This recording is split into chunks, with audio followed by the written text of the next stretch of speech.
Well, hello there. Welcome to another Flare Corp Media camera adventure thing.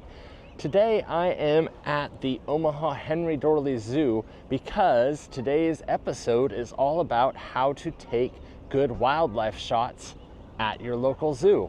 Finding wild animals can be challenging, especially when you live in certain parts of the United States or the world, wherever, where there aren't very many wild animals. Here in Nebraska, the most exciting wild animals are deer. Those are pretty skittish and hard to find, and otherwise it's really boring birds. So without the access to larger critters, we have to sometimes come to the zoo in order to practice our craft. And so I'm going to show you some of my pointers to take photos like this.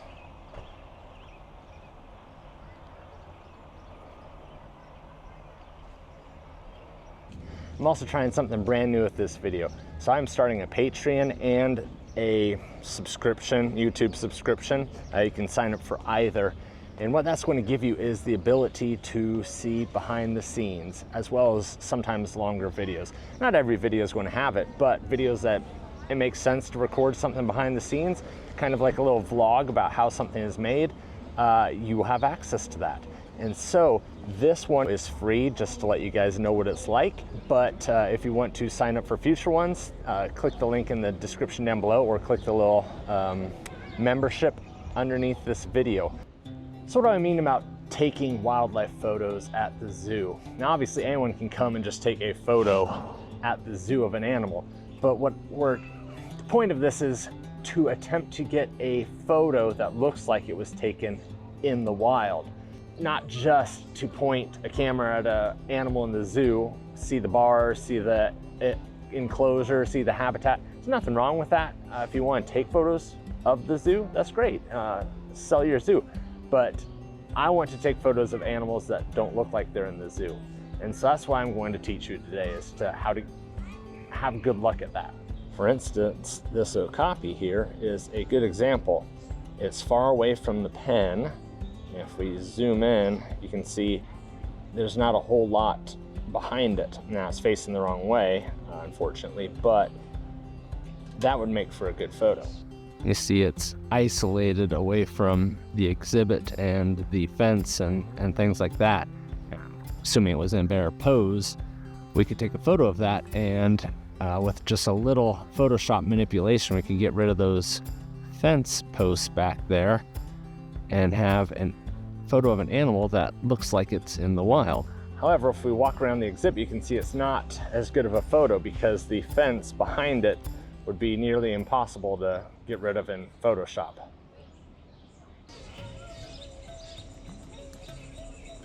So my first tip for taking good photos at the zoo is come on a overcast day.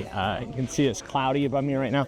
That's going to give you great light for the entire day. You don't have to worry about harsh light in the animals, and then it's also going to make them more comfortable because it's cooler. It's going to make you more comfortable, so you're not out here sweating quite as much. So if you have the opportunity to pick what day you come on a cloudy day. In the same vein as coming when it's cloudy, it's also nice to come when it's cool because, again, the animals are going to be more active. They're going to be up walking around, not just laying off in the corner trying to keep cool. So it's not always the easiest to get good weather, but if you, again, have the options, plan ahead for trying to come when it's cool and overcast. As I squat down here, the next tip is to try to get eye level with the animals. That's the most important thing. Not every exhibit is designed to let you be on the eye level of an animal, but if you can kind of get down and scrunch down and put yourself, walk around the exhibit until you're eye level, the photos are going to be way better. For instance, I've walked around the giraffe paddock here and found this nice little view looking right over these flowers, kneeling down in order to get this giraffe straight on, basically. Whereas if you see those ones down there, if I were to take that, it looks like I'm looking down at the animal. It doesn't feel natural. So I'd want to either try to walk around or wait for it to come up like it's doing right now. I hate to give all my tips with just the same animal, but these two are being perfect models right now. See how this one, it has the fence and everything way far away. There's no man-made objects directly behind it. Whereas this one, there's a train track behind it. So in our quest to take photos of animals looking like they're not in a zoo, the one on the left is a much better candidate than the one on the right. So just like any wildlife photography, always be looking at what's in the background of your photo as much as you are looking at the subject itself, and try to maneuver yourself around so that the background is as pleasing as the subject. Even here, I have to be careful because you've got the building off to the right, and so if I were to just walk over here, now that building is going to be in the shot of the giraffe. So you really have to pay attention to what's behind it. You see there, now I could crop him without having to see that building, and I can more easily erase that building if I choose to.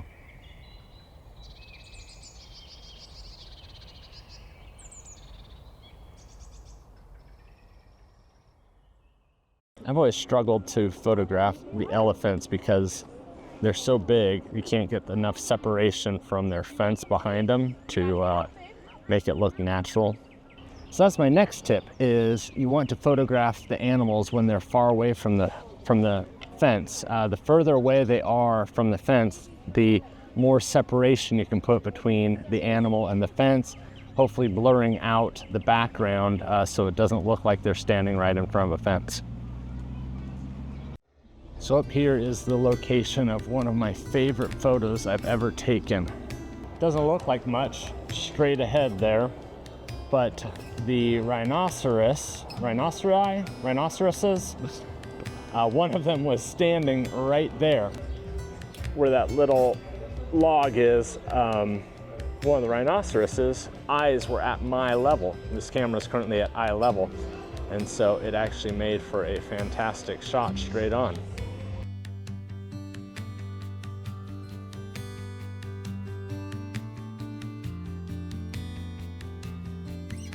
Sometimes, no matter what you do, the enclosure just isn't set up for taking a good photo of the animal you want, and you just have to resign yourself to not being able to photograph that animal right now. You see this one, no matter what angle I can get to, the fence is always too close in the background. You see with these tack-ins, no matter how much zoom we have or how shallow of a depth of field we can get with our aperture, we're never going to get separation from that fence because they're just too close. I mean, that's even zoomed in, like, you see they're really far away. So sometimes you just have to chalk it up as bad luck that the animal's not where you want. Try another day and just appreciate them with your eyes.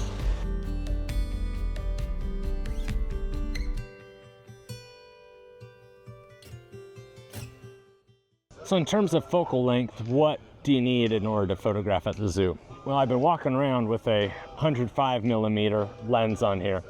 It's actually a little too short for these big enclosures like this. I'm not even close to the zebras. The giraffes, that is just about the right distance. I could have gone just a little closer. My favorite lens I've brought, which I didn't bring today because I'm experimenting with other things, is a 50 to 140 crop lens for the Fuji. That seemed to be a really nice focal length. But so I've been kind of doing that. However, as you can see, for the zebras and things like that, that's not going to be nearly long enough. So I have the 100 to 400 f4.5 to 5.6 Nikon lens. But both of those are going to be way too close, way too zoomed in for close animals. And so then you do definitely want to bring something a little shorter. So this is a 24 to 120. So that's going to give you quite the wide range then for the close animals. With all of these, you're going to want your fastest lenses, so as close, to 2.8 or under that you can, because that's going to give you more separation between the animal and the background. So it'd be nice to have the perfect lens, but sometimes you just can't.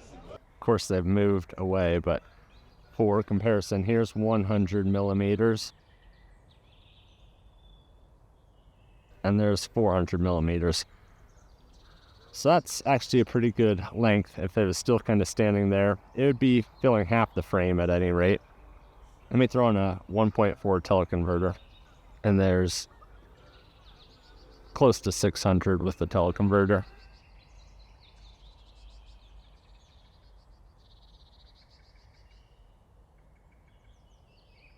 These birds up here make for a really good photograph. They're put out here to perch every day. They just hang out.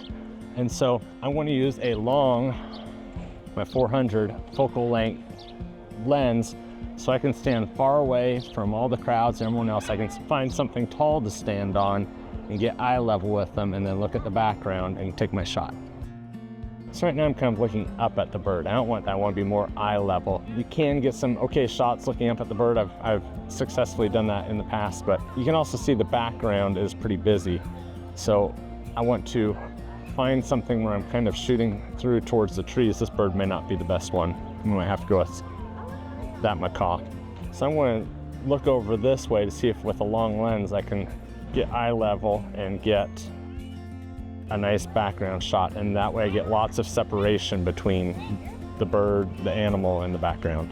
So you can see right here that macaw has a nice background to it from this distance. If I step up on this ledge, I'm at eye level. So let's see if we can get that green right behind that macaw zoomed in and see if we can get a photo that looks natural.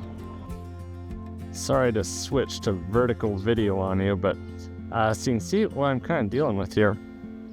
Look at that background. It's messy. There's there's concrete underneath it. There's those big leaves. If we keep pivoting around, there's a perfect, well, of course the lady came, but there's a perfect shot right there, well, when his tail's down, where see, he's on clean background. And so then you can use the actual background behind the bird and then just kind of crop out the stuff that's not natural. And that way you're not dealing with some, something that looks like that.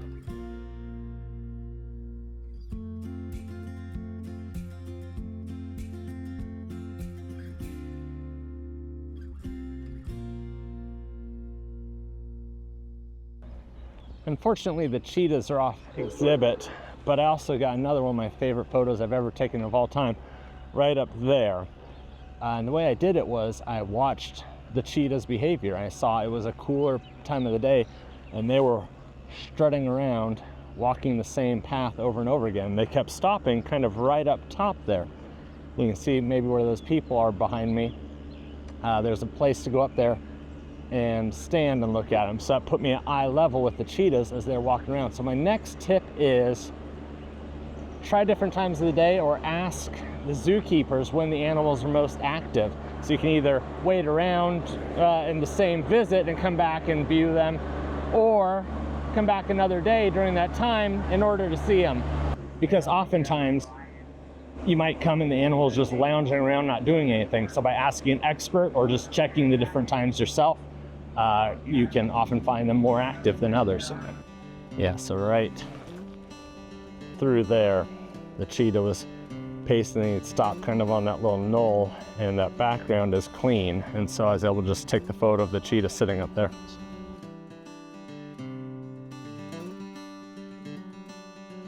Speaking of waiting until the time is right, this is the lion enclosure behind me. You see, they've kind of created their own pride rock up there for the exhibit.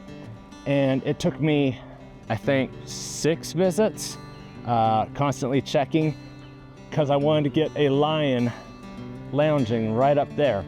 And last year when I came, I said, I think my 6th visit, lion finally obliged. And so it was just a matter of waiting around. It was a cool day, so the lion was up there sunning itself. Hot day, they're going to be in the shade, and you're not going to succeed. So, but that was a successful time.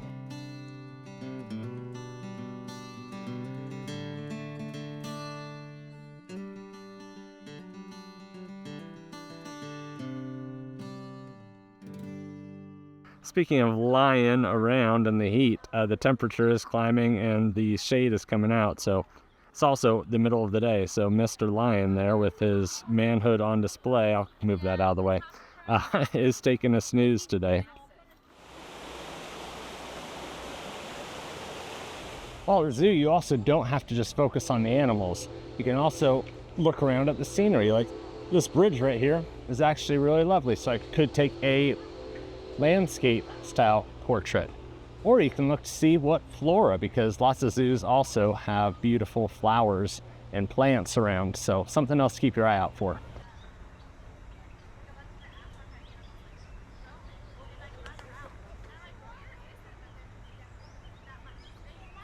As we look at these sable antelope, another thing to keep in mind when choosing a subject to try to film, you see the one on the right? His left ear is facing us and there's no tag, whereas the other one, he has a tag. I appreciate trying not to get tags, so that's just something to keep an eye out for, is if you can get an animal without a tag. My next tip is about focal ranges and animal distance.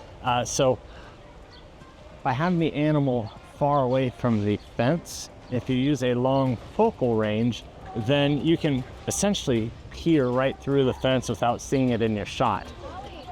You are going to get a little blurring, so you try to move around so that maybe the face is through one of the gaps in the fence. But otherwise, if the animal's far enough away and you're kind of far away, you can actually turn that fence invisible. See, we're on the outside of the fence and we're going to focus right onto the fence and then zoom right through the fence and focus on the tiger who's sunning his belly. And you can see it's a little soft. Like I said, you want to make those chain links. Well, I've got to go the right way. You want to make those chain links, that gap. Try to put that where the most important part of the animal is. So it's just not quite as fuzzy. But yeah, you can almost make it completely disappear. They always show their best side. In contrast, here's what happens when the subject is too close to the fence. You can't focus through it. See, he's right by the fence. No matter what I do to change the focus, the fence is always going to be there. So in order to be able to make the fence invisible, the subject really has to be far away from the fence. Let's go into the aviary. That's usually a great place to get some nice photos.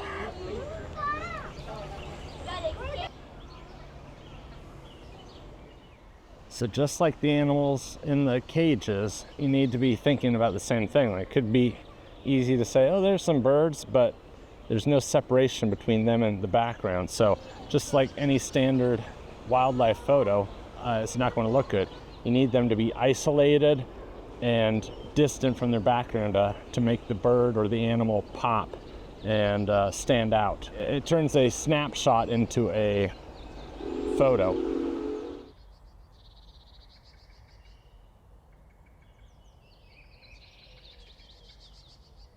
Well, my time lapse finishes here in the aviary. I've just been sitting down watching these teals and ducks and pelicans preening themselves and trying to get my angle low enough to get photos of the birds isolated.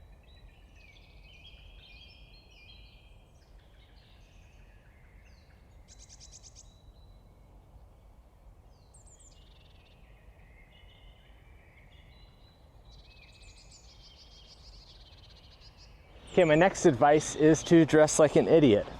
Now, this is advice directly from a zookeeper. Dress like zookeepers. The animals are going to be more willing to approach you because they think you're one of the people they normally interact with. So I did some research before I came and looked to see what the outfits were for the Henry Dole Zoo. And some of them wore the khaki on khaki. This is not quite khaki, but close enough. And others are wearing green polo shirts. And I have a green polo shirt, so I went with this. Looks like today most people were wearing green polo shirts. But this would explain maybe why that bird or some of the other animals came up to me and looked at me, because I'm wearing what the zookeepers wear.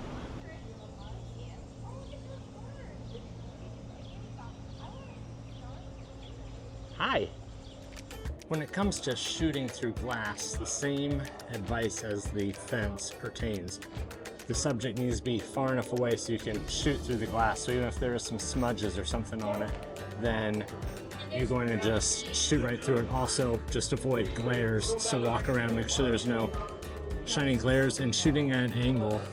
This is the plane of the glass right here. It's going to keep the reflection of the camera from shooting through. And it was at this very spot that I took another one of my favorite photos I've ever taken of all time. A gorilla. I was wearing an outfit like this. He came over and looked at me, and we sat down and had a moment. So that was really special. I took it right here through this glass. There you go. There's someone dressed like me.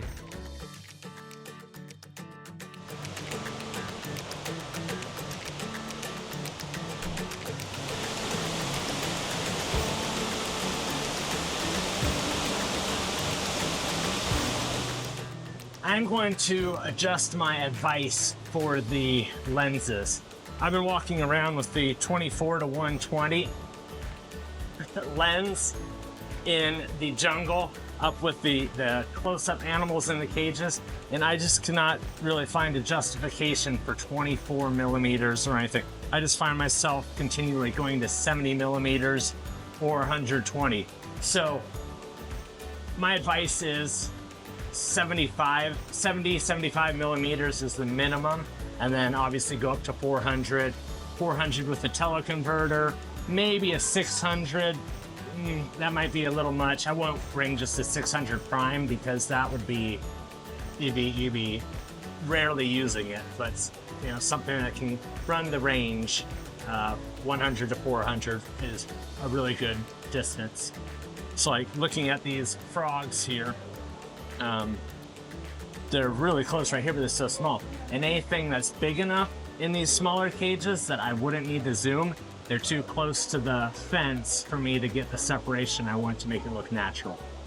You ever feel like you're being watched? I feel like I am right now. Well, that is the end of today's video. Before you run away though, I want to let you know that there is a companion Patreon/YouTube member video for this video. It's free, it's on this channel, but in the future, the future companion videos will be posted behind a paywall. So go check it out. We investigate all the animals in here. It's really great. Hopefully you guys enjoy it. And please consider supporting the channel by signing up to be a Patreon or a member. I have a link in the video description down below, as well as a link to the companion video, which again, this one is free for you to check out. If you like it, please consider supporting. But that is going to do it for this episode. The main takeaway is treat this just like you would a normal wildlife photography outing. Think about the weather, think about the animal behavior, think about the eye lines, think about the background. If you do that, you should be able to get some wonderful photos that don't look like they were taken in a zoo. But if you appreciate the information in this video, please consider giving me a thumbs up. It's going to help other people find my video when they're looking for this type of thing. And while you're at it, please go ahead and consider subscribing if you haven't already, so you get notified when I post new videos. But until next time, I'm doing what I love, keep doing what you love. And if you like this video, why don't you check out my tutorial on how to photograph a waterfall next.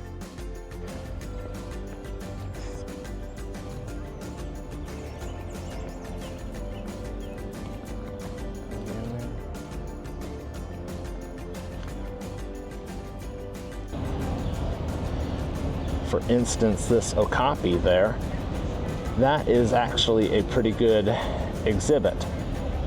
Ooh, that is the wrong button.